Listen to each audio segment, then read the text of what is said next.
Hey there, everyone. This is Samuel Johnson, and welcome back to the MCU Perspective. So today we're going to be discussing the 13th film to be released as part of the Marvel Cinematic Universe, Captain America: Civil War. Now, this was a film that I think was that this was a film that was going to get a lot of. When it was released, definitely got a lot of build up to it, and part of the build up for me was mostly the story that it was involved because honestly, the whole idea behind it was if you don't know, this movie was based upon an event in Marvel Comics called Civil War, an event that had been done in 2010, and the basic premise of Civil War was that the government, after some recent public attack, decided that the superhero population, in order to stay active, had to start working for the government. But to do this, they had to reveal who they were publicly in a superhero registration act. Now, half of the superhero population thought this was a good idea, and leading that side of things was Iron Man. That in order to earn the public's trust and in order to actually be doing their jobs properly, they had to register they had to tell everybody who they were, what their abilities were, and actually let them know we are here to help, we're here to protect you, etc. While the other half of the superhero community, led by Captain America, thought this was be infringing on their rights, especially since as superheroes, revealing their identities would put them in the line of would put not only them but their loved ones in the line of fire. Sorry about that. So pretty much that's where the Civil War came in, because half the superhero community registered and revealed their identities, while the other half did not and are pretty much now considered criminals, which is where the fighting comes in, because one side is essentially considered the protectors while the other side is considered outlaws. And as a result, both sides are ultimate, and pretty much and I don't really know that much, and that's where and just yeah, they clashed. And I have not read Civil War myself. It's one of those comics that's kind of in my maybe not list. That's kind of in that little area. It's kind of in that area. Like, I do want to read it, but at the same time, I kind of don't. It's a comic that haven't really decided on yet. It's one I do want to possibly read in the future, but for now, don't know yet. Especially because of the outcome and the actual story. Which, yeah, from what I've heard, it's not exactly great.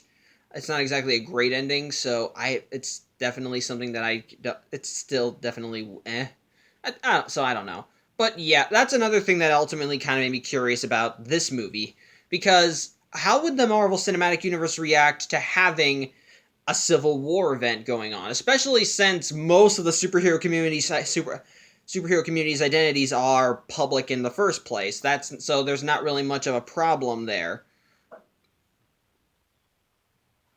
But at the same time, on top of that, it was I still found it was a little strange that that the film was being marketed as a Captain America movie, because even in the context of the movie, that seemed like a much bigger event than just Captain America. It was something that would impact something that even in the comics impacted the greater Marvel universe. So how would having an event similar how would having a Civil War event in the MCU affect them?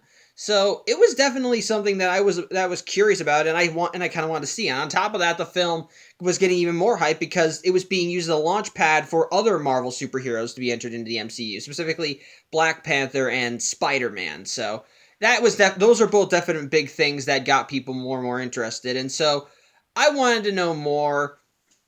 And so the film ultimate and on top and as such, when the film was released, me and my mother went to go see it, and while I did remember liking it, I do kind of remember feeling a kind of a small little pit in my stomach. Hold on a second. Sorry about that. Had to take a call, but yeah, film was getting a lot of hype, so yeah. Oh yeah, I remember. Now I remember. when I first saw the film, I did feel like it had a pit in my. I still. Well, I liked it. It did kind of feel like there was a pit in my chest, and rewatching it now for this vlog, I think I kind of understand why. But first, before we get into that, let's talk about the plot in my long summary. So yeah. Anyway, the film actually opens in Lagos, wherein we see the Avengers, in this case Captain America, Black Widow, Scarlet Witch, and Falcon, are tracking down a terrorist group that has been causing trouble. And the leader of the terrorist group is actually that agent from Captain America: The Winter Soldier who Cap worked with, who was revealed to be Hydra, and it turns out he survived, except now he's got like a massive scar on his face, and I think he's now the Taskmaster, who is an Avengers villain who could copy your moves in fighting crowds just by looking at you, and he had a skull mask. And I only say this because he kind of does look like he has a skull mask, so don't quote me on that, but I think he might be Taskmaster. But yeah, well, so yeah, don't quote me on that if he's whether or not he's Taskmaster. But either way, so yeah, it turns out that he's the one in charge of this, and in Lagos he's trying to get a biological weapon. The group the Avengers have to go in and stop them and go in to try and fight him and his little entourage. And while they are able to fight, and while they are able to fight them, the soldier still manages to get the biological weapon and manages to escape, and get him and his crew manage to escape into a populated area where they split up. Cap ends up directly fighting with the soldier, while Widow, Scarlet Witch, and Falcon face the rest of his crew. And while they do manage to get the biological weapon, they do manage to get the weapon away from the bad guys without causing an infection, and they do manage to take the guy down. But Cap managed to take the guy down. But he says that, but just before Cap can take him in, he distracts him with Bucky, saying that before they put him under, he turned him to goo, and he said. Before he mentioned Cap before they put him back under, and turned his mind back to the Winter Soldier. And so as he's distracting Cap, it turns out that he has a bomb, that his body is actually that his suit has a bomb strapped to it. And so when Cap is close, he says, "If I'm going down," he pretty much says, "I'm going down, I'm taking you with me." And so he sets off the bomb. Before it can actually go, Scarlet Witch uses her powers to contain the explosion and send him flying away, so he doesn't kill anyone in the populated area. But unfortunately, the bomb still goes off right next to a building, which destroys an entire chunk of the building. And yeah, a lot of people are hurt and possibly killed. So yeah, that kind of weighs down on Wanda's conscience. In the meantime, though, we catch up with Tony as he's meeting with. Hold on, I'm going to be referring to my phone at several points. As we see Tony doing an MIT presentation wherein he presents an augmented reality program that he calls BARF. It's an acronym. Essentially, and he's using it to kind of be like a therapy session and he's kind of displaying how it can be used as like a therapy session wherein he has wherein he has a final farewell to his parents before their unfortunate car accident, if you watch Winter Soldier, you know better. And so Tony reveals that he's pretty much giving everyone in this room a grant on what they're doing, a grant on the projects they're working on. But just as his speech is wrapping up, the teleprompter says that now to introduce Pepper Potts, but instead he just says go crack some eggs and leaves. And yeah, it's because Pepper's not showing up. And we learn later that she and Tony are kind of having a break in their relationship, and it's mostly just because of everything just because of Tony's hectic life. Like he tried to get out of it in Iron Man 3 when he blew up his suit, but then the whole thing with Hydra happened, so he had to get back into the business, and so and so even with that, and then that plus Ultron ultimately led them to getting kind of causing further distance between them. So they're on a break, and they're just not exactly doing so well. As such, Tony tries leaving the building, but he runs into this woman who works as an HR associate, and she pretty much tells Tony, and when she talks to Tony, she tells about how her job, while not exactly glamorous, did allow her to have a son, who it turns out was doing volunteer work in Sokovia around the time Age of Ultron happened, and unfortunately, he was one of the victims of Ultron's little attack. As such, she blames Tony and by extension the Avengers for her son's death, and even just shoves a picture of her son in Tony's hands. And yeah, that kind of does hit Tony a bit. And as such, we cut to the Avengers manor as Cap and Wanda are both blaming themselves for the incident. As Cap was the one that hesitated when the guy mentioned Bucky, and Wanda was the one that threw him away, and those people got hurt. And among the victims were a group of emissaries from the nation of Wakanda, which was briefly mentioned in Age of Ultron, as they're the ones that create the vibranium. Sorry. But in the meantime, though, as they're both counseling each other, and Cap's trying to sure that they made a mistake, Vision comes in, and I love seeing Vision in like formal clothes and trying to be at everyday clothes. It's kind of funny, and he says that the Secretary of State has arrived to speak to the Avengers, and the Secretary of State is General Thunderbolt Ross from The Incredible Hulk. And yeah, it's the same actor too. Obviously older because years have passed, but yeah, it's the same guy, and he still has a stick up his ass. On top of that, but also Tony's there with him, and pretty much what he's here to talk to them about is essentially the collateral damage that they leave behind whenever they go to save the world. He tells them that a great many people see the Avengers as heroes, but there are some that see them as problems. Problems that in their wake they leave destruction, and so he shows examples of like New York, of the incidents with the Chitauri in Winter Soldier, Age of Ultron, and even in Lagos with that building. Pretty much, he says that these are all meant to be that the Avengers kind of leave destruction in their wake. To which I respond with they. To be fair, I think they were trying. I think things would have been a lot worse if they weren't there. So I think you should probably be a little bit grateful still. But in a way, you can kind of understand the argument about that someone needs to be held responsible for their actions, and even Ross says that he sees the Avengers as kind of as a disaster waiting to happen, because these are a group of superpowered people. A group of enhanced, super strong, super powerful people that don't answer to any government body, which I think is weird.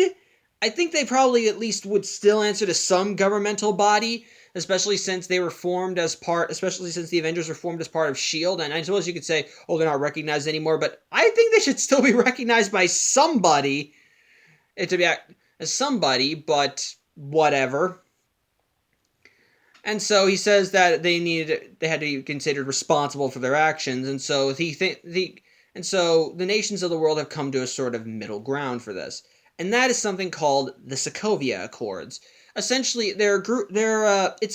it's something that it's a set of laws that when signed will pretty much make the Avengers a subsidiary of hold on, I'm still going to use this. The subsidiary of the UN, that their actions will be monitored by UN officials, and everything they do will be under their orders. Pretty much, General Ross ultimately gives them each an ultimatum. Pretty much, the ultimatum is you either sign this and work for the UN, or you are all officially put out of business. To which again I respond, why the hell? Why? Just why? That they've already been operating solo without you guys, so why the heck should they? On top of that, who provides their funding? Is Tony really that rich? I don't know. But yeah, this does cause a clear divide with the team, because one side of the team believes that this is stupid, and I'm kind of agreeing with that side, because this is, in a way, it kind of shifts the blame a little to the Avengers, which, no, it's not the Avengers' fault. Like, the Lagos incident, you could kind of blame on the Avengers, because it was Captain America and Wanda's slip-up that led to that allowed this guy to come, that allowed the soldier to set off his bomb, that allowed the soldier to get them close enough to set off his bomb, and it was Wanda throwing him away that still led to people dying. Though, to be fair, if it wasn't those people, it would have been someone else. So, still, they would have done something. And if you want to go with other examples, if you want, Avengers were trying to stop the Chitauri in New York. Now, could they have should they have gotten people out of the city when the Chitauri attacked, when they knew that Loki was planning on having New York be ground zero of this attack? Yes, probably. They probably should have given some warning and told everyone to evacuate the city, but they didn't. So, but at the same time, if they weren't there, but at the same time, there still would have been a lot of destruction, even if the Avengers weren't there. And then and then of course you have the Winter Soldier. Now, of course, Cap's presence was what caused the helicarriers to fly prematurely, but their plan was to get on them before they launched, and then implant the fake codes that would cause them all to attack each other. So, yeah, I'd still say that things still would have gotten. So that one you can kind of blame on them, but at the same time, Hydra was still responsible for that to a degree, and the only reason that they launched prematurely was because Cap was trying to stop them, and this was their way of trying to put a monkey wrench in that. So yes, still things would have. So yeah, Cap had just sat on his hands and done nothing. Still, things would have still gotten bad. And then you got Ultron. That one is on Tony. That one is on Tony. He's the one that made the Ultron program. While the Mind Stone was the thing that led Ultron to becoming what he was, Tony laid the groundwork. So technically, that's on Tony. If it wasn't for the Avengers, Ultron would have caused a lot more destruction than what he caused, and a lot more people would have died. They still saved a lot of people with what they did. So, yeah, I'm sorry to say, yeah, there are going to be casualties. That comes with the job. You can't save everyone. But I'm going to have to go with the Avengers, because these things aren't mostly their fault.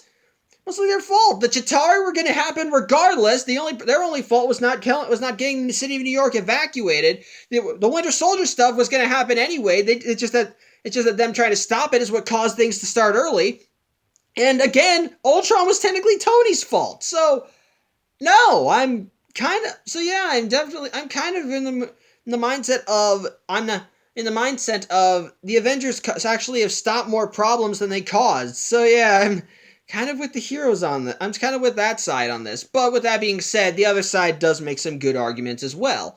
Pretty much, because there still could be, because with all these things going on, their public relations are not exactly doing so well. There's a lot of bad things that have been going on, and the Avengers have been in the middle of. So even if the Avengers have saved everyone, you can't help but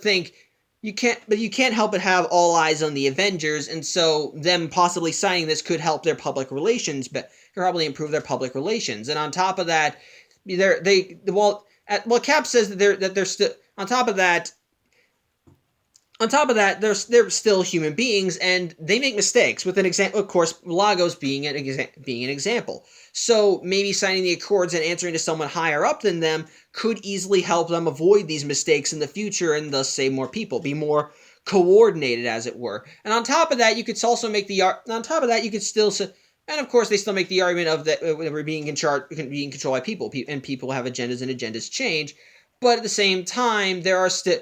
But again, they still have the counter arguments of, yeah, I learned about weapons, and so I had those stopped. So yeah, it's pretty much just 50-50. Half of them think that that signing these accords will essentially strip them of their freedoms, and will pretty much just make them tools for some other higher government power. That they won't.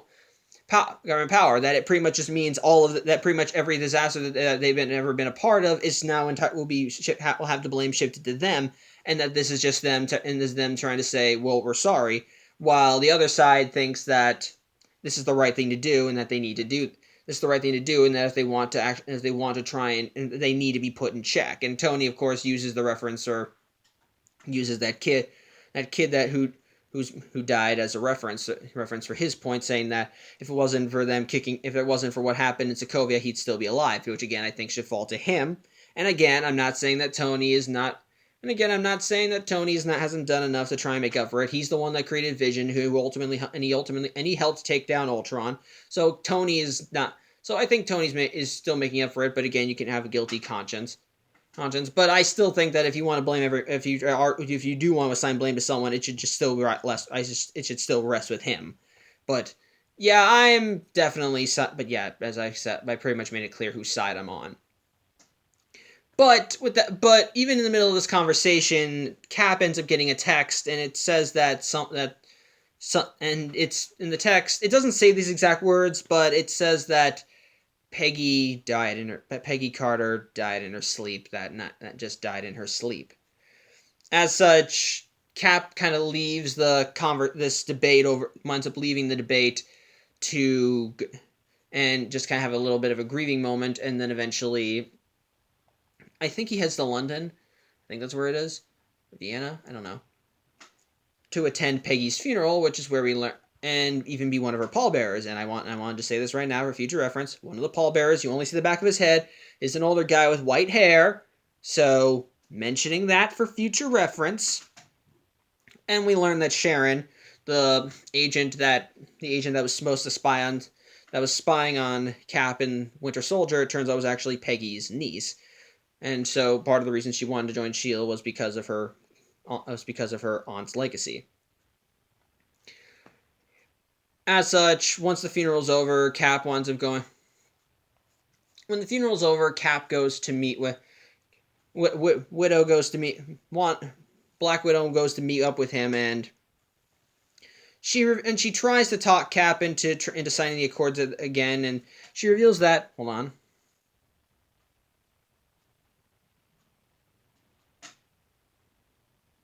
Sorry. She says that quite a few people a few members of the Avengers have already signed the Accords, including Tony, herself, Vision, and Rhodey. So there are some that still haven't signed it. Like Hawkeye doesn't really have a say, since apparently at this point he's retired, and Wanda is kind of hesitant. Is still kind of debating over whether she wants to sign it or not. But otherwise, Cap, Falcon, Cap and Falcon are kind of some of the remaining ones, and they are not exactly willing to sign it. As such, it was in London. The funeral was in London. So Widow tries to talk Cap in one more time, but he says no, I'm out, and so she tells him that she has to head out to Vienna to sign the Accords, wherein they meet the King of Wakanda himself, T'Chaka, and his son, T'Challa. They kind of have a nice little talk as T'Challa says that while he doesn't agree, that he is okay with the Accords, but isn't exactly okay with the politics.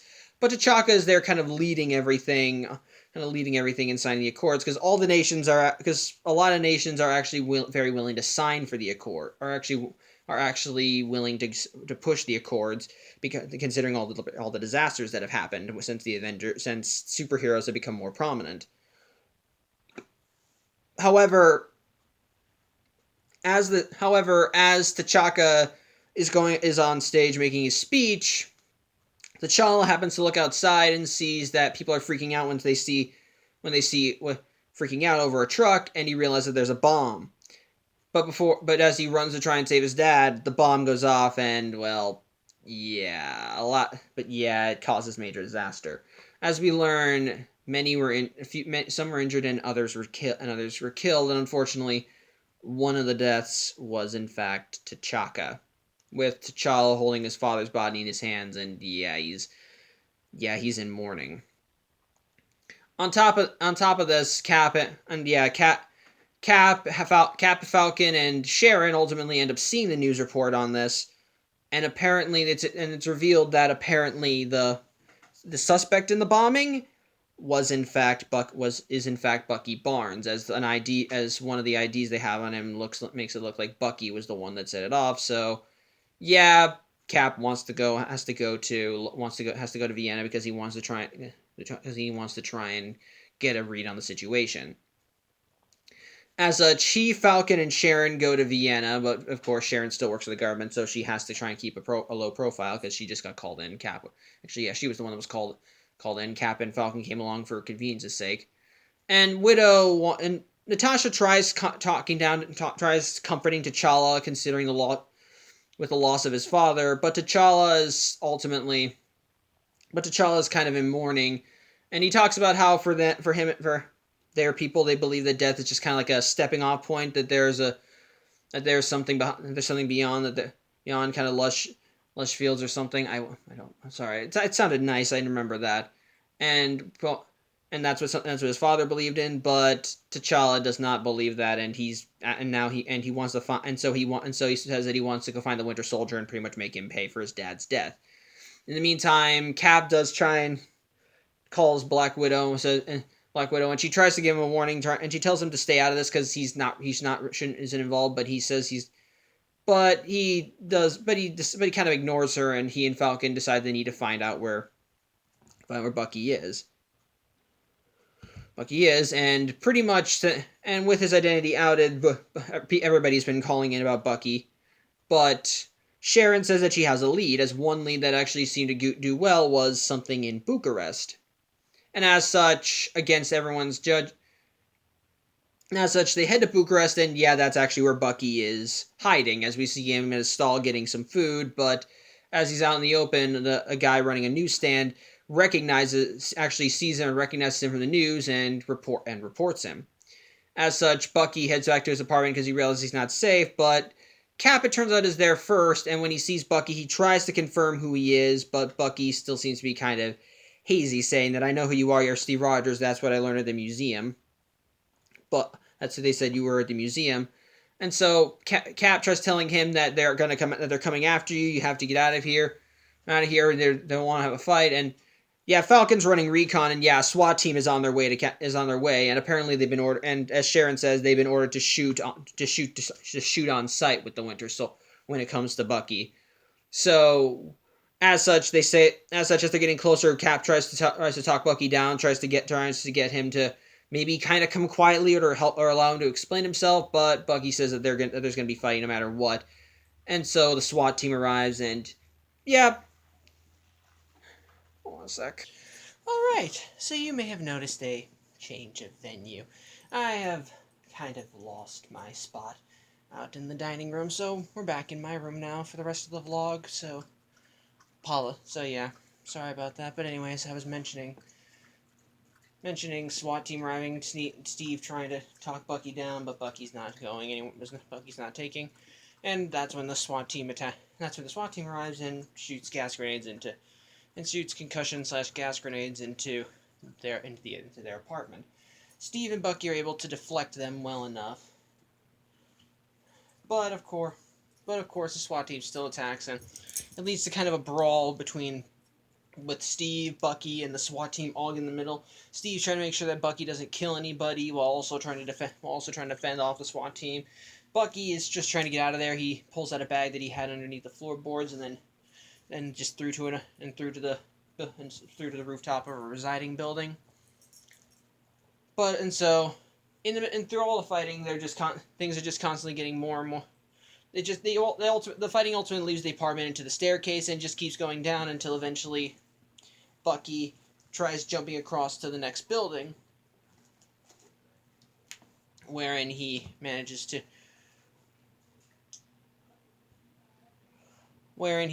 to jump across. He's running away, but as he's running, he's suddenly attacked by a new party, and that party is, of course, the Black Panther. And of course, like with Black Widow, Hawkeye, and Falcon before him, I'm not going to be getting into my personal history with Black Panther. This movie has Captain America's name on the front, so he's the primary focus. But of course, unlike Falcon and Hawkeye, Black Panther actually does have a central character. Actually, does have a movie later, so we'll get into my personal history with him in that. But yeah, pretty much he and pretty much he starts chasing after Bucky, and it just leads to an even bigger fight scene. Cap manages to follow after them with Falcon providing aerial support since he was reconning everything. And eventually the fight leads them onto a highway as they jump from car to car, just causing more and more mayhem. But eventually the fighting and it just keeps causing, and it just eventually causes a pileup, which eventually has Falcon, no, Cap. Actually, yeah, Falcon does eventually get caught. So yeah, I'll count him in. Cap, Falcon, Bucky, and the Black Panther all in the middle as they're all surrounded by police and SWAT. And before they're eventually arrested by War Machine. As such, Black Panther removes his mask, and we see that he is in fact T'Challa. As such, all four of them are arrested and are brought to a government facility, and T'Challa reveals that the Black Panther is apparently is a protector of Wakanda, hence why nobody's heard of him.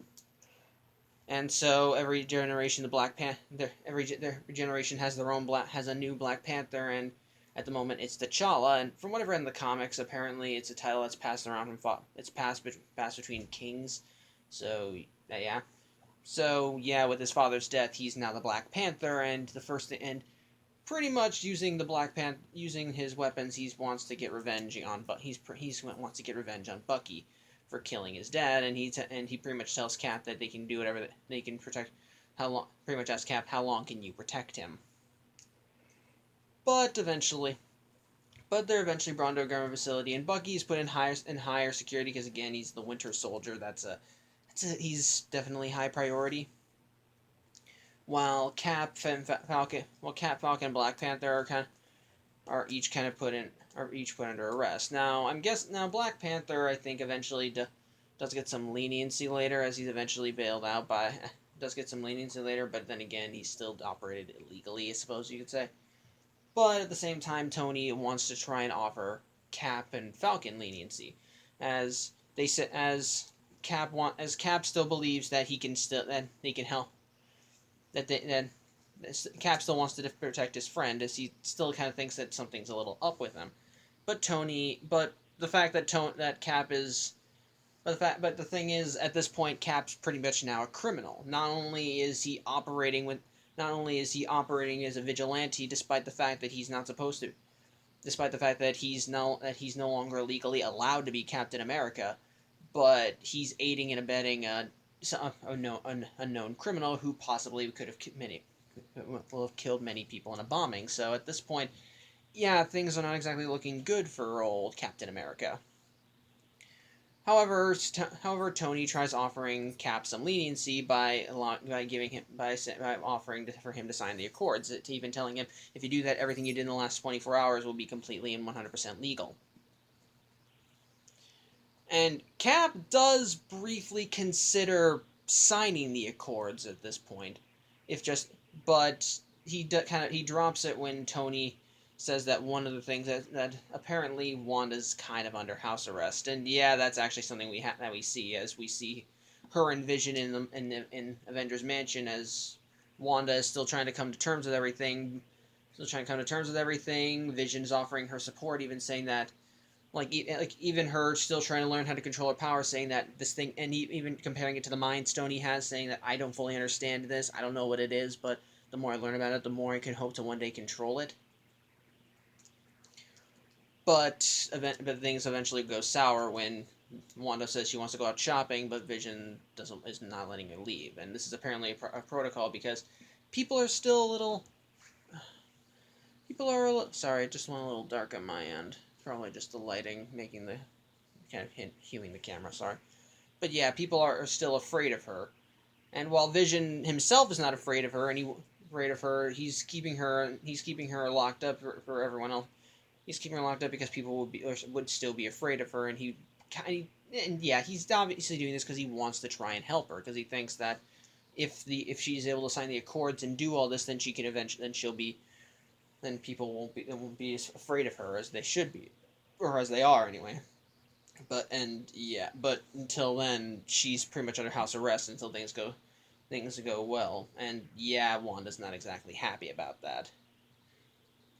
As such, Cap hearing that is also has a freak out, and Tony, yeah, does start having a freak out himself as he's just trying to hold everything together because with the Accords, the Avengers are kind of starting to fall apart at the seams, and he's just doing everything he can to try and keep everything in order, trying to keep the public calm, keep everybody safe, keep the bean counters off his ass. And he's just trying to do the right thing here, and it's another reason why you do feel sorry for him as well, and that's something that I'll give credit to this movie for. The way the situation is set up with the Accords. Like, I'm gonna, yeah, obvious spoiler here, kind of a big spoiler here, but the split doesn't just come from the Accords like in the Civil War comic. In this movie, it's the Accords combined with a variety of other factors. Bucky coming out, him being framed, Cap wanting to stand by his friend, Tony trying to uphold the law while still trying to maintain his friendship with Cap. Things are just getting more and more strained, and it definitely shows throughout the whole movie. The heroes are, like, Tony and Cap obviously have their own ideals that they're trying to uphold to, but at the same time, the pressures of everything else around them are what are keep pushing them further apart. For Steve, it's his loyalty to Bucky and trying to get him back and prove him innocent. Prove him innocent while also fighting against this thing. For Tony, it's just trying to keep everything together with the remnants of his life. Because again, he confesses to Cap that about him and Pepper taking a break from each other, and he even says that's part of the reason why he signed the Accords to try and even things out, maybe gain some stability, and hopefully that'll maybe get Pepper back. And yeah, it's definitely you can definitely see Tony struggling throughout this movie as he's just trying to keep everything stable, but he's failing, and it's and it does make you feel sorry for him because at the end of the day, Tony's not a bad person. No, like none of the characters are bad people. They make some bad decisions, but they're at the end of the day they're just trying to do what they think is right in the face of all these odds. And it's definitely a very interesting angle for this to take, and this conversation between Tony and Cap just shows their own struggles with each other, the Accords, and just what's going on. In the meantime, though, Bucky is being met with a psychiatrist to talk with him, but it turns out the psychiatrist isn't exactly who he says he is. And this is where we should probably talk about the villain for this movie. And yes, we have a villain. In this case, it's a man named Zemo. And pretty much Zemo is we learn later was a soldier in Sokovia. His pretty like he was there when everything went to hell in a handbasket, and apparent and for the last year he's been doing his homework.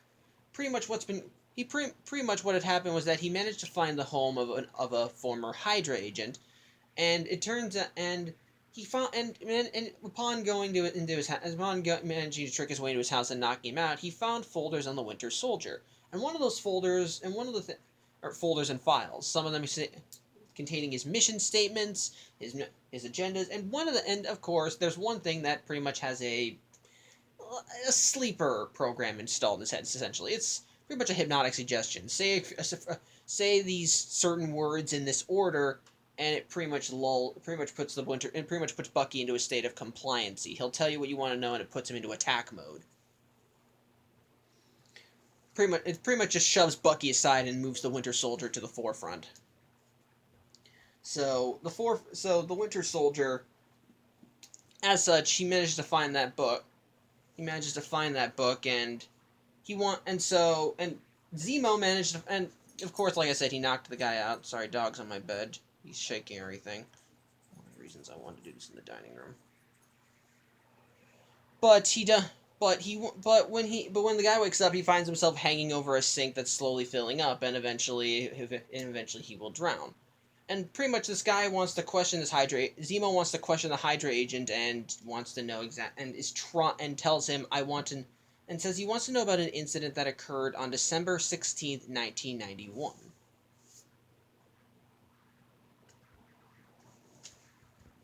Sorry about that minor interruption. Anyway, pretty much but like I said, he asks about the incident on December 16th, 1991, but the Hydra agent just isn't talking.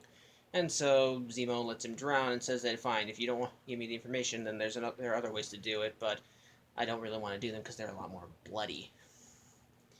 And yeah, those methods include the bombing. Yeah, because yeah, spoilers. He's the one responsible. We see him in a hotel, and we see him building a device, and we learn later that he was part of that he did in fact set it. We learn later that he did in fact set it up. He used the prosthetic mask to make himself look like the Winter Soldier. But and so it's all, and it was all for to get alone, and it was all, and part of this was to get alone, is to get him, was to be alone, was to get alone, was to get some time alone with the Winter Soldier, was to get some time alone with Bucky. And of course, and so that's where we come back with the story, with the main story. Cap actually, because Cap realizes that they've been looking for years for Bucky, but nothing ever came up about him. So then why? So what? So then, and so he thinks, well, what? Well, except for this, a bombing that he suddenly appears in. Suddenly he's now, except now he's suddenly shown up, and he starts thinking, what if the incident was done to get to lure Bucky out into the open?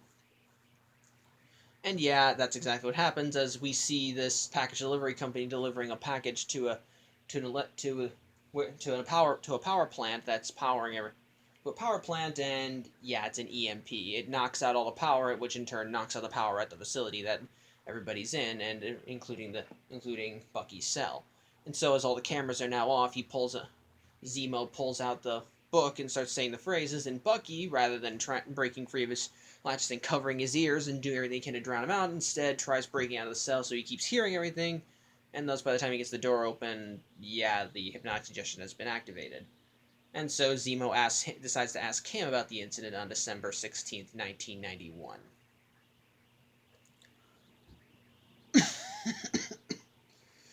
As such, Cap and Falcon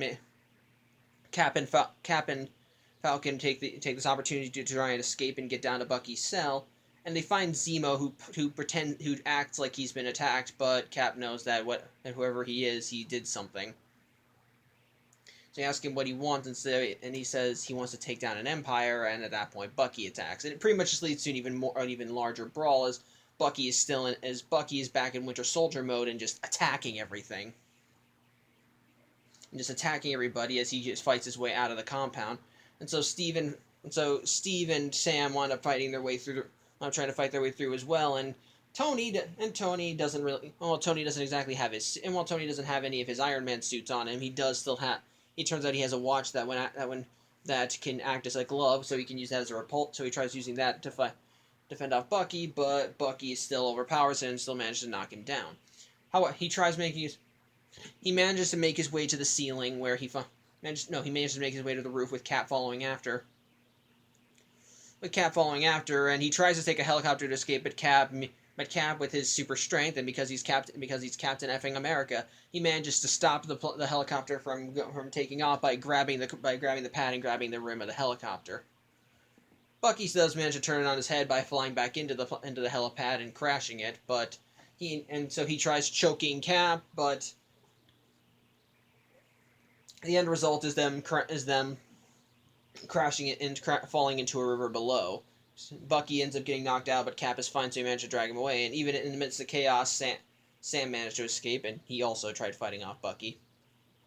And so he's able to escape with, I think, help from Sharon. As such, when Bucky wakes up, the Winter Soldier programming is now deactivated, and we see him in the position that we saw him in at the end of Ant-Man, where his arm is stuck in that metal clamp, and so Cap is trying to talk with him, and wants to know who he is, and it's revealed, yeah, that Bucky is now back in the driver's seat, and he remembers, and yeah, he does in fact remember everything. Steve's mom, like just details about who he is, and unfortunately, when I say he remembers everything, he also remembers everything he did as the Winter Soldier. So not only does he know now that he's Bucky, and he even knows certain personal details about Cap, like his mom's name was Sarah, what they used to the stuff they used to do and hanging out, just personal things that you wouldn't learn in a museum. So yeah, he has his identity back, but a consequence of that is that he also remembers everything he did as the Winter Soldier. And unfortunately, he remembers the programming in his head, and he does know about the programming in his head, and he curses that Zemo was able to use that against them. Cap asks him if he knows who he was, but Bucky says he didn't, but he does talk about how Zemo asked him about the incident, and we learn more about it. It turns out that, hold on a sec. Sorry about that. Anyway, so anyway, yeah, it turns out that the reason he wanted to ask about that is because there are actually more people like Bucky out there, other Winter Soldiers, so to speak. It turns out that on December 16, 1991, Bucky caused a car crash, or the Winter Soldier, whatever. And the reason for this is because he was supposed to obtain a package that contained this. I suppose you could say another super soldier serum or a prototype or something. I'm guessing it was the distilled super soldier serum that we've seen in other films, like with the Abomination and so forth. And so he stole those, and it was given to an elite group of Hydra agents, pretty much a death squad. It was injected into them, and it pretty much made them like the Winter Soldier, but stronger, more powerful, more agile. But of course, as the super soldier serum does, it also enhanced other parts of their personality. And since they're the bad guys, it enhanced their aggressive parts. They were essentially uncontrollable, and so they were put in deep freeze, like with Bucky. However, Bucky says that if Zemo is able to thaw them out and control them, then he'd be a force to be reckoned with. Because these guys were pros even before they got turned into Winter Soldiers. So waking them up at this point would be a disaster. Sam, of course, is not exactly fully willing to trust Zemo, or no, scratch that, Bucky, because again, Winter Soldier. But he's willing to trust Cap, and Cap trusts him, so they're willing to work on this. And with the intel they have, they're wondering if they should go to Tony, but with all the recent incidents going on, they don't know if Tony will even believe them. And even if he did believe them, if he doesn't know if the Accords would let it. With the Accords in place, they don't know if he'd be okay, if he could actually help them at all. As such, they realize that if they need to do this, then they're going to need to get some other help. Which is where we cut to Tony and Co. as they're dealing with Bucky escaping, and Ross is not happy with Cap, Falcon, and Bucky escaping at all. And so he wants to send in a group of soldiers to go after them, but Tony is still trying to do everything he can to keep all the pieces together. And so he he says that if you send them in, it's not gonna. What are you gonna do? Just shoot him. Just let me take him in. Give me 72 hours, I can get them all in, but Ross says he'll give him 36. And then he wants all three of them.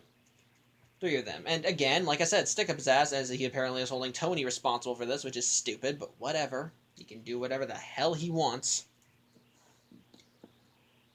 But yeah, with everything going on, pretty much the line in the sand is being drawn, and the teams are just slowly being assembled, as Cap, Falcon, and Bucky have to realize that they need to get to Siberia, because that's where the Siberia have to get to Siberia because that's where the bunker is, where Bucky was kept, and where the other soldiers are being kept.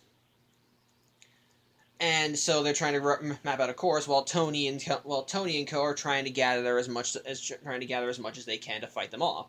And so pretty much, like I said, the team is assembled as Cap and Falcon call in support from Hawkeye, who managed to get back to Avengers Mansion and break Wanda out, and managed to break Wanda out, and Wanda doesn't exactly want to be trapped there with Vision right there want to be there, even if she does care for Vision. And so yeah, they have to and so Hawkeye and Wanda manage to fend Vision off, even causing him to crash through several floors, allowing them to escape. So their team is now upped by 2. And of course Falcon calls in someone else as apparent, and by Falcon I mean they got Clint to get him. As Clint apparently managed to grab Scott Lang, aka Ant-Man, to help them out. In the meantime, Tony and Natasha are also gathering their teams, and of course we already have. We got Iron, and so Tony says that if he's going to go in, he's going to have to go in a different suit, aka Iron Man. And so we got him, War Machine, Black Widow, and so Black Widow manages to get Black Panther in because they're going after the Winter Soldier, so he's already gung ho on that. And so not only that, but And on top of that, the Vision, of course. But Tony says he's also got he's also got someone that can help them out, which is where we get to our introduction of our other MCU premiere hero, Peter Parker. Which, okay, technically he was present in Iron Man 2. He was again that kid at the Stark Expo that almost got shot by a drone, but then Tony came in and saved his life. But yeah, we see Peter Parker coming home to his apartment to meet with his Aunt May, and there's Tony saying that he won a scholarship or a grant or something, and so there he is. And so Tony is there to see him, and so Tony has to go speak with Peter alone. And Peter tries denying all this, saying that I don't know, I didn't do all this. I'm sorry you didn't sign up for it. But then Tony says that he knows about him and his superhero career, as he shows a bunch of clips of him doing superheroic stuff around New York in his Spidey jammies, we'll call them. In this case, which is just a tracksuit with goggles and everything. He doesn't. Peter keeps trying to deny that it's him, that it's all just computerized, that he's not actually him. But Tony managed to find where he keeps the costume and managed to pull it out, and managed to get it knocked down. And yeah, at this point with the writing on the wall, Peter admits that yeah, he's Spider-Man. Though Tony says that you're him, the Spiderling or Spider Boy or the crime-fighting spider, whatever. And so Tony tries talking, and so they get into logistics of the whole thing. How his goggles are almost black and opaque because he can barely see. Because with his powers, everything's turned up to 11, so the goggles help him focus how he invented the web shooters himself, or just even his powers and so forth. And even as they're talking about all this, Tony even asks him, why do you do this? And I want to mention this because it's actually a really good line. And Peter's response is, well, because Peter talks about how he has his powers and how when he got them, he had to keep them secret. And so he can't look out and be abnormal.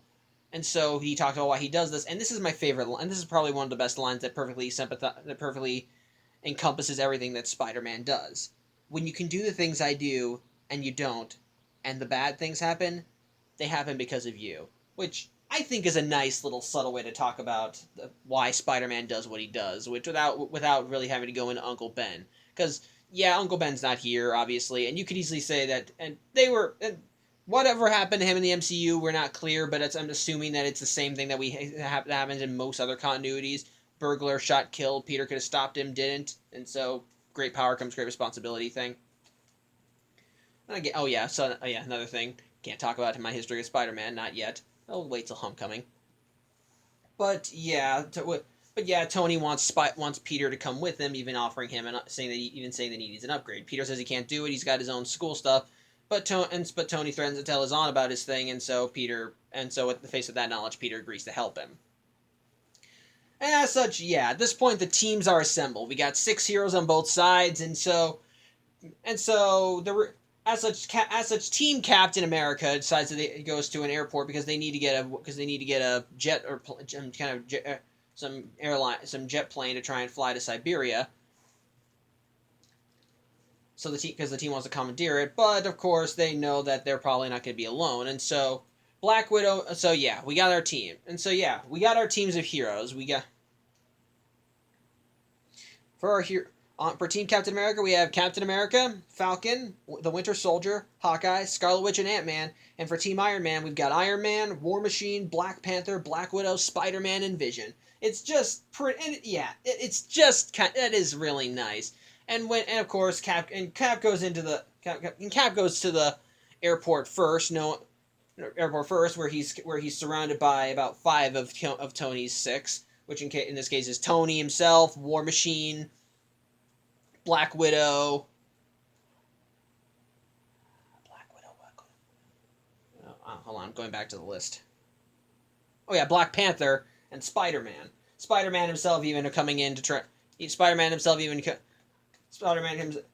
And they're trying to talk Tony down, saying that he needs to do this. And Tony tries to explain everything about Zemo, but of course Tony still can't hear any of this because he still has to get him in like 5.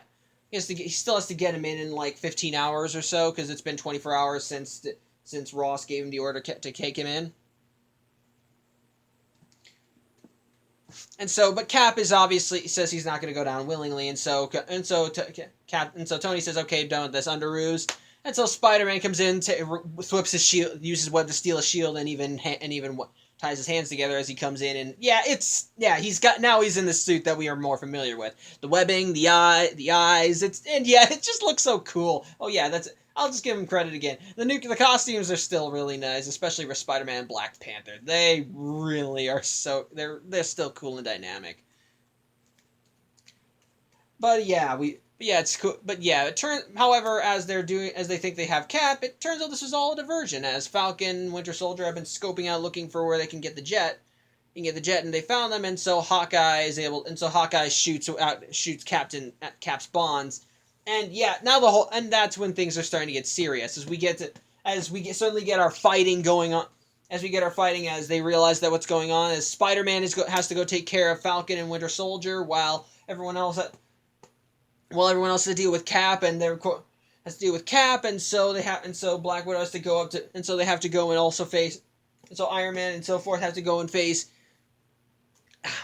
Sorry, there's so much going on. Oh yeah, Black Panther also wants to go after Winter Soldier, and so the teams just kind of split up in Cap, and so we just keep getting into this big fight scene as things are just getting worse and worse. Both sides are just trying to reason with each other. We get some nice banter, some nice cool fighting. It's just really fun, and it's just super cool seeing it all go down. And everything all go down. We see Hawkeye. We see Tony noting that Hawkeye's been out of retirement. How Tony's talking about how you had to think about this, etc. How they captured Wanda her place. She didn't want to leave, but then they said, and so Hawkeye shoots at him, and so eventually. But only for Wanda to drop several cars on him. It starts just getting so fun of it as the team manages Cap's team managers assemble, but eventually they're stopped when Vision comes on the scene, blasting a literal line in the ground between both sides. And so again, we got two sides. We got Captain America, Falcon, the Winter Soldier, Ant-Man. Who else was there? Hawkeye and Scarlet Witch on one side, and on the other side we've got Iron Man, we got War Machine, we got Spider-Man, Black Panther, Black Widow, and Vision. All of them there, and it is such a kick-ass scene. Like from here on out, it is just pure adrenaline-filled action as you see all these heroes just coming together and clashing as they rush at each other, and they realize, well, we can't. As they say, oh, we're getting closer, we have to, and so are we. And when they're not standing down, they don't stop. And it's just so cool. And yeah, I know it's superheroes versus superheroes, but the fighting is so cool. The coordination on both sides is just so dynamic. You have Hawkeye shooting Ant-Man with his arrow, so Ant-Man can infiltrate Iron Man's armor and starts taking it apart little by little to try and incapacitate him. You got War Machine as they're flying around. We got Black Widow and Hawkeye as they're constantly duking it out. Yeah, we got skyfights between Falcon and the War Machine and Iron Man. It's just so cool. We see Black Panther going for the Winter Soldier, Captain America and Iron Man just duking it out as they're both just giving everything they got, and just little by little they realize that they're losing this fight. And so Cap's team realizes that if they want to get to that jet, that only two of them can make it. So they realize that Cap and the Winter Soldier have to go. You got plenty of kick-ass moments and there's even a moment where Cap and Spider-Man actually sit down, or actually have a moment to talk. As Cap says Cap starts talking to him, and Spider-Man says, and Spider-Man says, Mr. Stark says that you're a bad guy, and as a result, that's leading you to do bad, and people who think they're right will do things that are wrong. And so Cap says, I understand that, but he still has to get to put something on him to distract him so that he doesn't get in their way, but they're still just casually chatting, and he says, it's like, where are you from? Queens? It's like, I'm from Brooklyn. It's just so fun, it's so cool, you get kick, and even you have a nice little kick-ass fight, everything is just so fast, and it's awesome, and to try and give them an advantage, Ant-Man has to do something on his suit. Apparently, this has been something that Hank Pym, and so forth have been experimenting on. And what it does is that it allows him to actually grow huge as he's able to give him an advantage. Now he's bigger and he's able to knock things around, and it's just so awesome. And so as he's providing a distraction, Cap As he's providing a distraction, Cap and the Winter Soldier are getting away. Vision's chasing after them, and they have to get. Vision's chasing after them, but he tries blocking stuff, and he tries knocking down a tower so they can't get into the hangar. Well, Scarlet Witch has to hold it in place with her powers as they get through. Black Widow gets in, but she knows that Steve is never going to stop, and so she decides to help him out as he does the last minute heel face turn and zaps Black Panther before he can stop them, and they get away, and so everything's still just going down. And so everything is still going down. Ant-Man is still tearing things apart, and Spider-Man has the idea of webbing up his legs so that he can't make him less mobile, and then Cap and War Machine will knock him down. Look at that! It's just. I can't disagree. I'm doing the best I can here, but it's again one of those things you just have to see. The fight is. This is the most badass, kick-ass, most awesome thing in this movie. This one fight scene, and I'm not saying that to degrade the rest of the movie, but this fight scene right here. This is the fight. Like, if you're seeing this movie no matter why you're seeing this movie, you're here for this fight scene. Seeing the two sides just come together and clashing, and it is so kick-ass. It's just so fun. You see the teams coordinating, working off each other, duking it out, clashing. Seeing these highly skilled heroes that were friends now to coming together and just showing off what makes them strong. It is so glorious. It's just so glorious. It's one of those things you really do need to see for yourself. But yeah, short version. Cap and Bucky managed to get away on a jet and managed to fly away, but with all the strain of the fighting, Wanda got knocked down, and so Vision is there trying to comfort her, and he's distracted, and so Iron Man and War Machine start flying after the jet. But of course, but Falcon is providing aerial support to try and fend them off, to try and keep them off his back. As such, they're asking for backup, and Vision does briefly hear them, but he's still distracted. But he eventually does turn around and tries blasting them with the Mind Stone. But Falcon gets out of the way, and it ends up hitting Rhodey instead. As a result, his suit starts shutting down, and he crashes. Tony goes to check on him, he finds him alive, but doesn't look like he's doing well. Falcon takes that time to fly down and say, "I'm sorry," and at that point, Tony zaps him and knocks him out. But yeah, Tony is not exactly doing so well himself. And even with Bucky, he's wondering what exactly if he's actually worth all this. But Cap thinks that that they understand that they can work through this. And this is ultimately kind of a character flaw that I noticed with Cap in this movie, and it's kind of been pointed out to me also by friends, that Cap seems to disregard other people in favor of Bucky, and I understand that. And these people were willing to put their lives on the line to catch the bad guy and prove Bucky's innocence, but Cap's reaction to this is they knew what they knew what they were getting into. We have to work through it. Yeah, I don't fully get that, especially with these people are supposed to be his friends, and this isn't just a regular mission. They let themselves be arrested. They even pulled Clint away from his family just for the sake of this guy that Cap knew when he was young, just for the sake of this guy that Cap knew. So, and Cap's reaction kind of feels a little callous, so to speak, and again, I'm not saying this to degrade Cap, but this is something that you kind of notice in the film. His main central characteristic is trying to protect. He seems to be favoring Buck over everybody else, to the point where, when there are sacrifices that need to be made, he's willing. That when people need to be sacrificed, he's willing to. He's not exactly willing to do it when it actually happens. He's not exactly shedding as many tears. And again, you could say that's the soldier in him. He knows that he has to focus on the mission, or else then things are not going to get done. But at the same time, all of this is for Bucky. All this just seems to be for Bucky.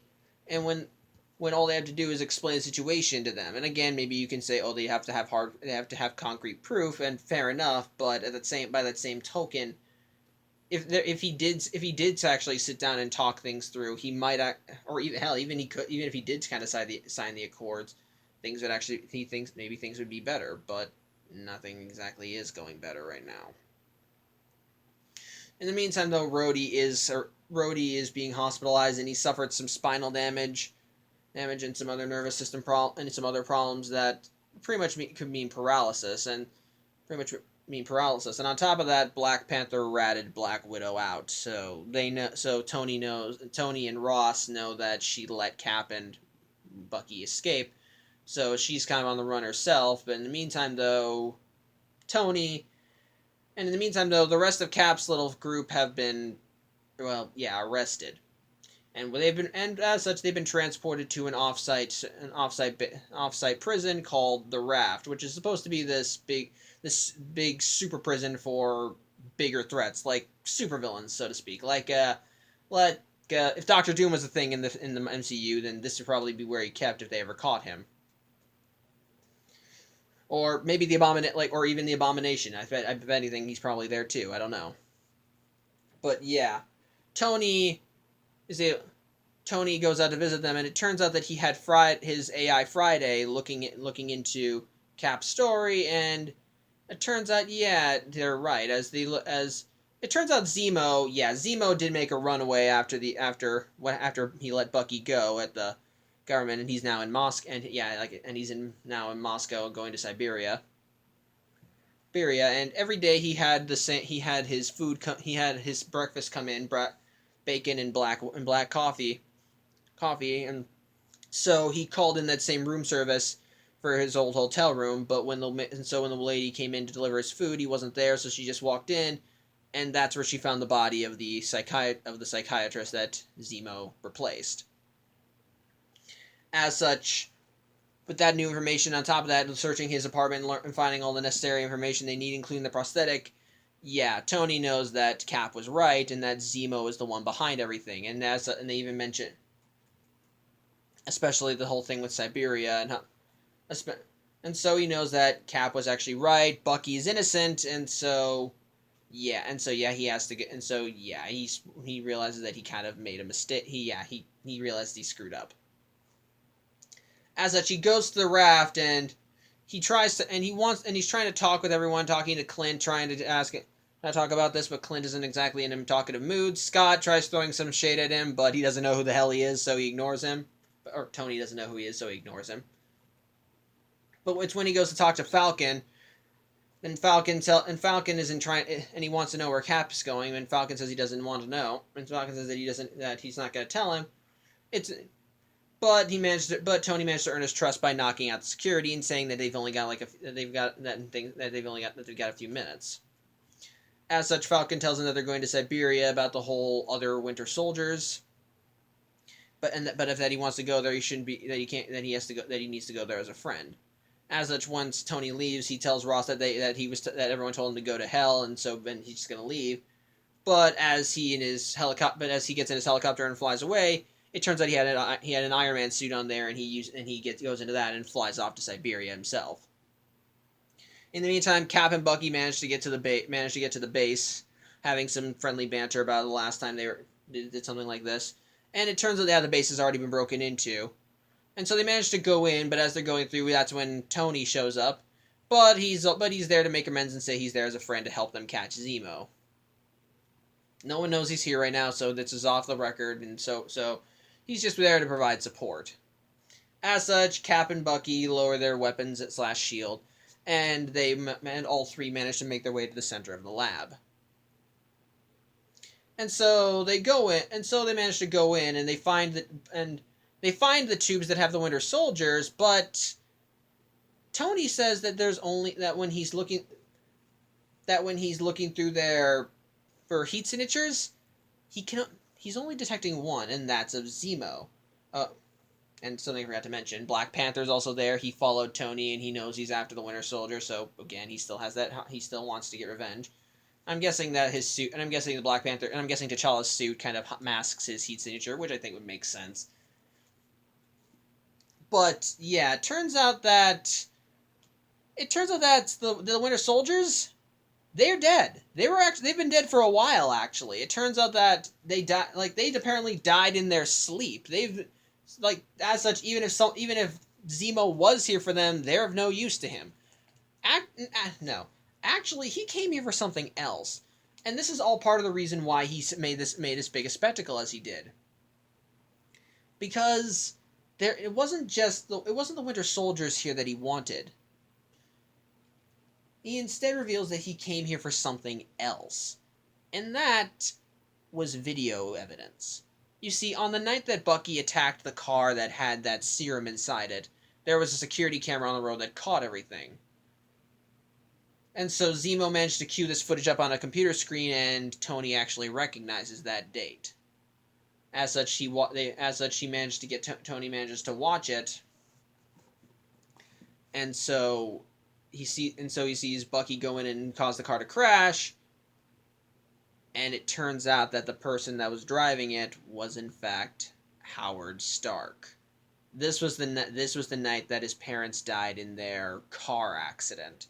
AKA, this is when Hydra had them silenced by the Winter Soldier.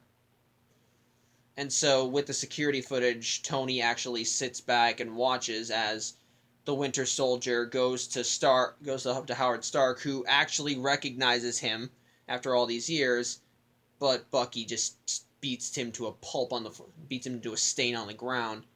And I didn't see exactly what happened. I was actually looking away, taking notes during this moment, and I didn't want to rewind it.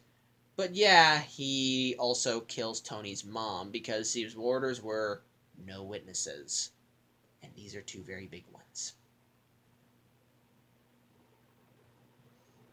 As such, the instant Tony sees this, he starts to actually lose control, and Cap tries holding him back before he can attack Bucky. But then Tony asks Cap, "Did you know?" And Cap tries to say, "I didn't know it was Bucky." It's like, "But did you know? Did you know?" And Cap says, "Yeah, he knew about what happened with Hydra. He knew that Hydra was behind his parents' murders." At which point, Tony effing loses it. And not for invalid reasons. These are his parents, for crying out loud. And he just learned that his best friend, or the person that he thought was his friend, lied to him, or didn't tell him the truth, and didn't tell him that his parents were killed by Hydra, much less the Winter Soldier, his friend. At which point, it just leads to an even bigger fight. It leads to, once again, another fight. And yeah, you can kind of be exasperated because they just got past a fight like this. But this one is now kind of even more emotionally charged. Because now Tony is just out for blood. He wants Bucky dead now. And so as he's just going crazy, and it leads to a three-way fight as Tony just trying to go after the Winter Soldier, and Cap keeps trying to get in his way, him knocking him aside, and Cap's just trying to tell him, "Listen, it wasn't his fault. Hydra was controlling him, yada yada yada." But Tony does not care. He does not listening anymore. He doesn't care anymore. He wants the Winter Soldier dead now. He wants him just blown apart, gone, because this bastard killed his parents, his mom, his dad, and on top of that, he's not exactly willing to listen to Cap anymore right now, because Cap knew about this, and Cap refused to tell him, despite the fact they were friends. And it just leads to, and I can understand that. It's because Bucky's his friend. He wants to protect him. And keep him safe, and he wasn't responsible for his actions. But by that same token, these are Tony's effing parents. People that Cap knew back in World War II, or at least Howard. So now, learning this, and so it's like their trust is broken, and the resulting climax is just, the resulting climax is just sad, because the battle leads them into a silo as they're trying to just climb their way out, and Tony blasts them in, and they eventually land on the bottom, and it's just, the entire fight is just tragic. Because now there's no fun. There's no trying to catch a villain. There's no people trying to do the right thing here. It's now just three people just fighting. With no good reasons behind any of their actions. We have Bucky just trying to get away from Tony. We got Cap, who's trying to defend his friend and get Tony to see reason, and now we have Tony, who is just pissed the hell off, and now wants nothing more than to see this guy that is now no longer willing to listen to a man he thought was his friend and just wants this other guy dead for the death of his parents. And especially for hiding it from him. Especially for hiding it from him. The resulting fight is well choreographed, has a lot of fast action and so forth, but it just pulls at you. Unlike the last fight at the airport, this one really kind of tugs at your heartstrings because now no one's here to doing their job. No one's here trying to fight the good fight. It's just people fighting. Angry, sad people trying to just fight and protect. And at this point, they're not fighting for any good reasons anymore. They're just fighting. Because now, and before, there was still hope that they could still repair it. And it looked like they were almost repairing it. But now it's just broken. It's just shattered.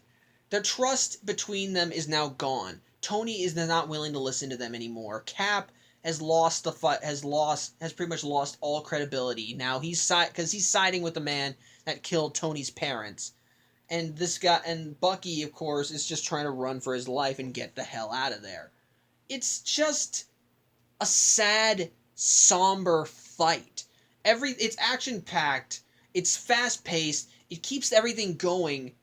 But oh my god, does it feel hollow?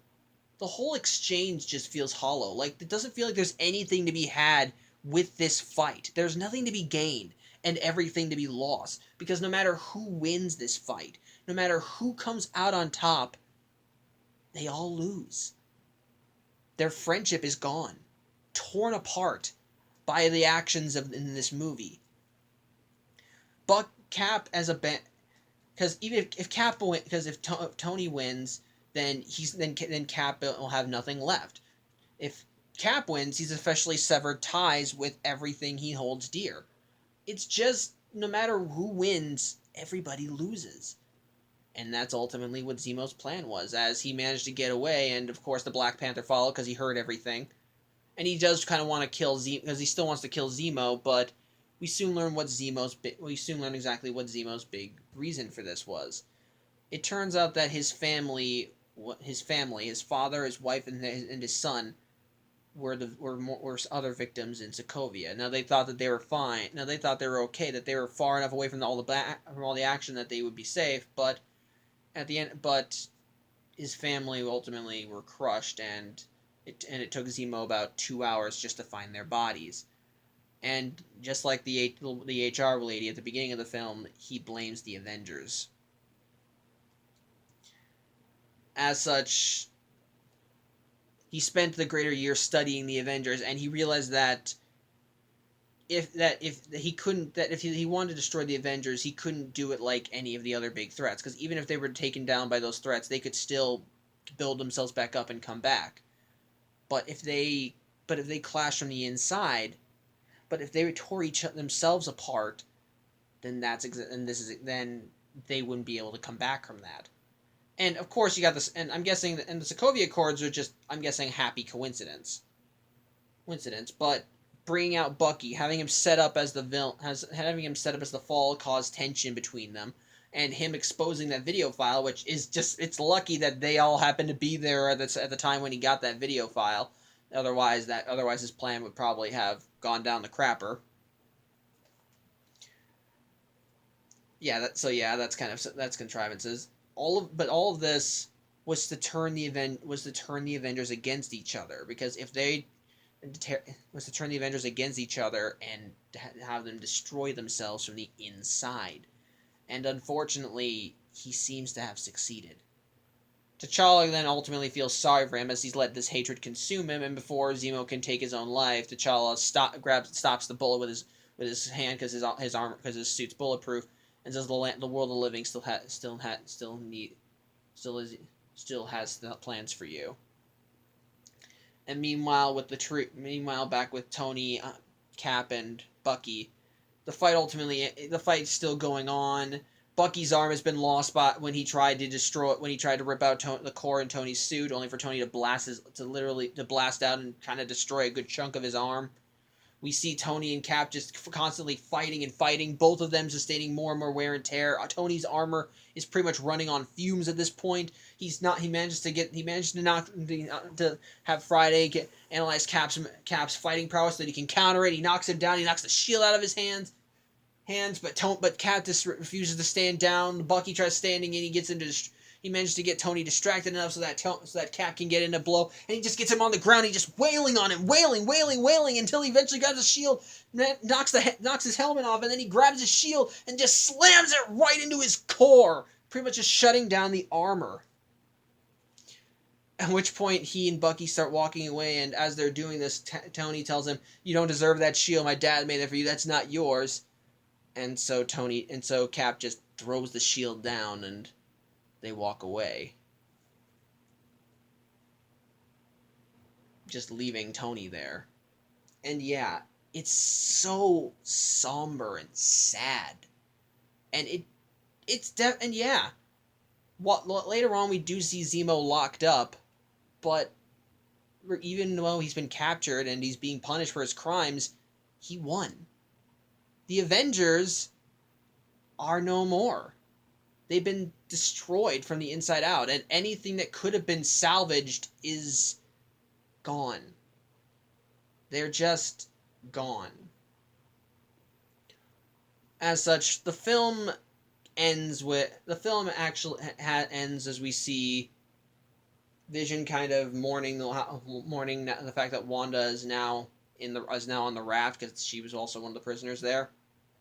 But we see Rhodey as he's getting physical therapy, and he's got these these things on these cyber enhancements on his legs to help him walk. But he's still getting used to it. And he says that despite everything, he still believes that them signing the Accords was the right thing to do.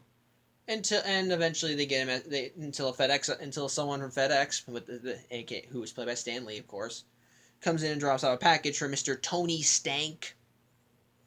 And it turns out the package is from Cap, who is delivering a message talking about how they both did what they thought was right. How Cap, the reason Tony didn't tell Cap, Cap didn't tell Tony about his parents was because Tony thought he was protecting him at first, but he was really just protecting himself, and he's sorry. But he says that if they ever need them, that they can just call, and he gives them and in the package is a burner phone. And so the last thing we see is we see that many of the guards in the raft have been knocked out, as we see Cap coming, as we see the prisoner, as we zoom in on the prisoners, and we see Cap walking up to Falcon's cell as the film ends, as he's getting ready to break everybody out. Well, most everybody. As we learn in later films, some people instead had to make deals. But yeah. But of course, we still have our after credits scenes, and we have two that are supposed to tease at future solo films. First is Black Panther, as we see that Bucky doesn't trust himself because he thinks that there could be more Hydra programming in his head, and so till he get it out, he wants to go back on the ice. And so he's put under, and it turns out that T'Challa is offering Cap and his crew safety at Wakanda, as we see them, and Cap tells them that if they found out they were there, they'd come for them, and T'Challa says they can try. As they zoom out, as we see a giant panther statue guarding everything. And before we then and in our post-credits scene, we see Peter in his room as we see him healing from his wounds. Aunt May giving him some stuff. They'll talk about it, and he talks about how he got into a fight with other people. He got into a fight because he still got a black eye from the fight. But as he's trying to get his web shooter off, he finds that because it's one that Tony gave him, he finds that it suddenly shoots up a light into his ceiling, and he's able to hide from Aunt May by hiding his arm. But once she's gone, we see that there's a little that it's projecting a spider signal, and the film ends by saying that Spider-Man will return, which kind of gets me right here because of recent events with Disney and Marvel. They're both morons, if you ask me, but that's for a later video, I assure you. But So Captain America Civil War. As I said in the beginning of this video, I don't think this is a bad movie. It's a really good one, and I think it's a really good one. It's got grand stakes, great action, fun, great acting, and and while it does feel like a much larger film and while the film is more than just about Captain America, I can understand why he's the titular character, as it's the conflict with him that sets the plot in motion. That's one thing that I'll compliment this movie over the Civil War event. It's not just the Accords that caused the Civil War. It's byproducts of that. Cap standing up for Bucky, even though he's considered a criminal. Heroes fight. Heroes having to take him in because he's a wanted fugitive. People standing with Cap because they believe in him. People standing with Iron Man because these are criminals and they need to take them down. These are things that definitely, like, it feels like the conflicts definitely feel real. And as the film goes on, you do kind of see the lengths that all the characters are willing to go to try and do what they think is the right thing. With Cap trying to defend Bucky in some way. Cap trying to defend Bucky because Bucky's his friend and he believes in him. He wants to do the right thing. But at the same time, Tony's just trying to constantly hold everything together. He's just because and you can see the desperation, and and again, nobody's fully in the wrong in this movie. Like, I side with Captain America, but I understand Tony's side of the argument as well. I understand their personal conflicts and see why they do, and seeing the stakes they're willing, seeing the societal and the personal stakes that all the characters are willing to go to just to try and do what they think is the right thing. I think that regardless of how they're doing it. And it all kind of comes back with the Winter Soldier, which is again why this is probably a Captain America movie instead of an Avengers movie, even though it's pretty much an Avengers movie in all but name. But that's for other people to discuss. But it's all just it all feels like it's building on top of each other. Like because you see the cracks. You see the cracks as things just keep getting worse and worse. And near the end, it does look like things are going to be repaired, that those cracks are going to be paved over, until Zemo reveals the video footage of Tony's parents being killed by the Winter Soldier. And just like that, everything falls apart. Everything is destroyed. And it's that climax that made me kind of have a pit in my stomach when I saw this film, because while the film does try to end things on a somewhat happy note by saying, "Oh, if you need us, we'll be there," and Cap's heroes being broken out and promises of future films down the line, but that climax is where things go south for the Avengers, because for later films, there's no coming back from that. In the next Avengers movie, there's still nobody's on good terms right now. They haven't been talking with each other. And so, just everything that's been happening at this point is just them trying to keep the pieces to... the ramifications are felt later down the line in other films. Just seeing all these heroes, just seeing the bad guy, like seeing the heroes doing their best to keep everything in check. Seeing the villain, I'm sorry, I'm just rambling at this point. It's just that after this, it's true. The Avengers are pretty much no more. While scratch that. Not the Avengers as we knew them are no more. The Avengers Mansion is still around, but major members of the team have been disbanded. The major members of the team have pretty much been disbanded. The friendships that they built up over over the movies is now crushed. It's gone. And the fact that now, and all it took was just showing the right things at the right time. It's somber and sad. And the final fight scene perfectly encompasses that, because Cap has lost because so many people have lost so much just trying to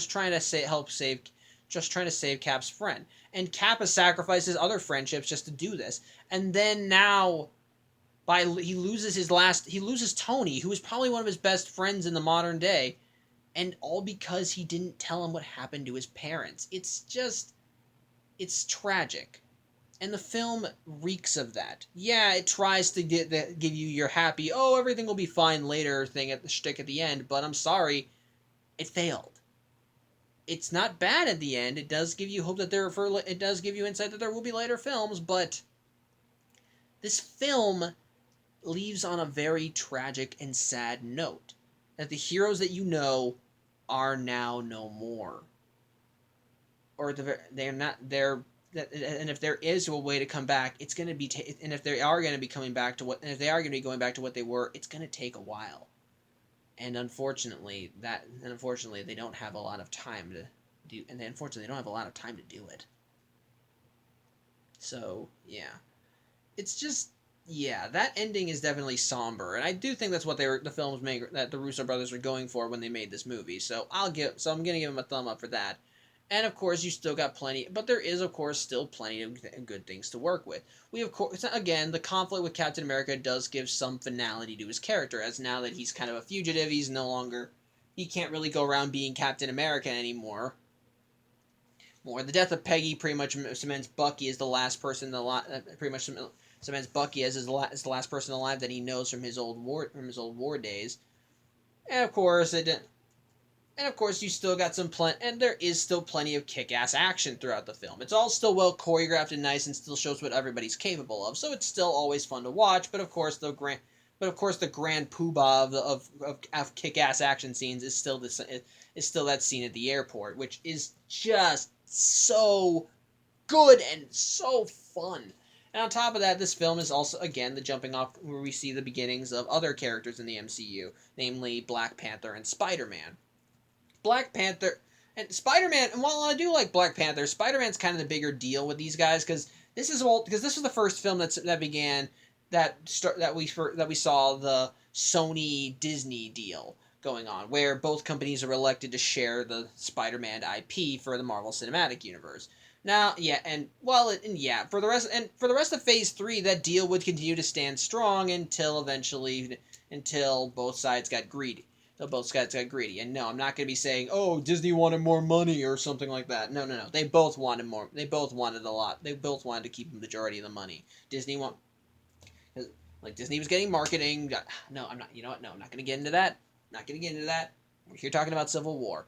And in Civil War, Spider-Man made his debut. It looked awesome. He was done perfectly well. And for Black Panther, it revealed just enough of him that it revealed enough of his character so that it could be expanded on in later films, and gave hints about what we could see later, especially with a small hint at who his supporting cast will be, which I think was really nice and cool. Which I think was really nice and fun to see.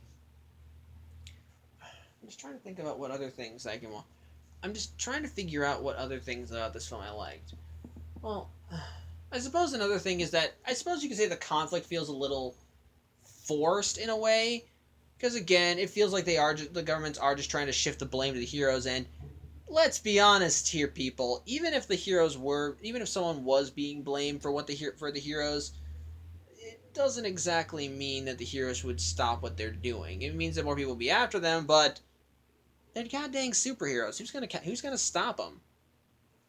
And even the villain's plan is super contrived when you stop and think about it. So his plan was to set a bunch of bombs set a bomb to frame the Winter Soldier for it, to lull him out, and then somehow sneak into a secure facility, a psychiatrist, with nobody realizing it was the wrong guy, sending out an EMP to an electrical station just so that he can get the location of just so that he can get the specific location, and then hope beyond all hope that the heroes would follow him to said location, and not just any heroes, but Captain America and Iron Man. And it happens to be so lucky that he happened to be doing this around the time the Sokovia Accords are going down. Because man, if those weren't going around, this probably would have been a lot more convoluted. Because this probably would have been a lot more convoluted. There probably would have been more trust. And yeah, even the ending you can make fun. You can say feels a little like a jump the gun. Like I think like a more emotionally satisfying one that would have probably been better, and still offered hope. But I think how it could have gone down was how it should have ended route, wherein Tony almost shoots him, but Bucky explains how how he's sorry, how he wasn't fully responsible, but he'll take responsibility and yada yada yada. And then and Tony does briefly consider shooting him, but then he diffused and said, let's just take this guy and get out of here. Yeah, it still keeps everything shattered, but it also kind of but it does still lay foundation to build the relationship back up later. So, yeah, I kind of would have preferred that. And I guess another flaw I can think of, Zemo. This guy, I don't really know what to think about this guy. Like, I don't, like, on the one hand, he seems like a master schemer. On the other hand, he seems also incredibly lucky. Because again, the fact, like, because the fact that he was able to find this facility, this facility is lucky enough. The fact that he was able to find the Hydra agent, he says it took some digging because the files were released on the internet thanks to the events of Winter Soldier. And while he can be a good master planner, when you actually stop and think about it, the Avengers are taken down by a random guy, a smart guy. Don't get me wrong, but I don't know what to describe about him. I don't know if he's like if he's brilliant or stupid or both. Because the idea with him is that I think he's supposed to be based on Baron Zemo. I don't know that much about Baron Zemo in the comics. All I know is that he was a much bigger threat. But the guy that we have here is just a guy who studied the Avengers for a year, tried finding any potential weaknesses to try and exploit, and thus we have the events of this movie. Which, well, good for him. He planned an event for an entire year. That's for an entire year, and he happened to get lucky. Yeah, and he happened to get lucky and get everybody in the right place at the right time. Hell, even he admits that he's glad that they showed up when they did, or else this wouldn't have been as effective. Like, god dang it, I'm sorry. Like, his big plan seems to kind of rely on contrivances in a way. It's lucky that he did this all during the Sokovia Accords. He's lucky that he happened to do this when tensions were starting to rise between the Avengers. He's lucky that they happened to find Bucky. He's lucky that they tracked that they were able to track him to Siberia. That all the heroes that he needed to meet happened to follow him to Siberia. He is lucky that nobody got arrested, that everything went off without a hitch, and that the heroes that he wanted to be there in Siberia would happen to be there. It's all just lucky and so contrived. It's so weird. On top of that, there could be some minor pacing things, like I feel like there could be some minor pacing issues, and even for some characters, when you stop and think about certain things, they do kind of make you scratch your head. This Black Panther is hyped up, and this film does begin his setup, but otherwise not. But otherwise, he's a prominent figure, but his real story doesn't begin till Black Panther. And on top of that, with how everything's going, it feels like actually having a villain would probably be, I guess, counterintuitive in a way. Like, I'm okay with the fact that the real Civil War was started not because they disagreed on the Accords, but because of a crisis that involved Bucky. But at the same time, you could also still write a story wherein Bucky was spotted, wherein Bucky was spotted, but at the same time, I suppose you could still make. Sorry. I suppose that, like, I don't know what you could do with this. It's just the film is good, but it's somber. It's a good film. It's got plenty of fun action. The acting is great. It continues more character dynamics and sets up stuff for future movies. The actor and the effects are still fun and amazing to look at. It's just that, unlike the other Marvel films, this ends on a very somber and kind of sad note that I don't really know what else to say about it. It's just like you got good character moments. You got some good action, but I think the biggest problem is just the villain is dumb, and you don't know whether if it's because he's smart, he's good at what he does, or if he's just incredibly lucky. I'm just gonna go with incredibly lucky. And in some cases, oh, I suppose another thing, some of the defenses for the Accords feel a little contrived. Like Cap eventually turning as quickly as he did. I suppose like the Accords could easily be taken. Like I don't know.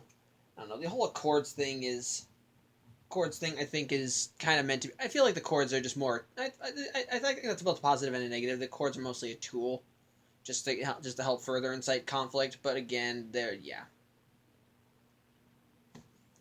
I don't know.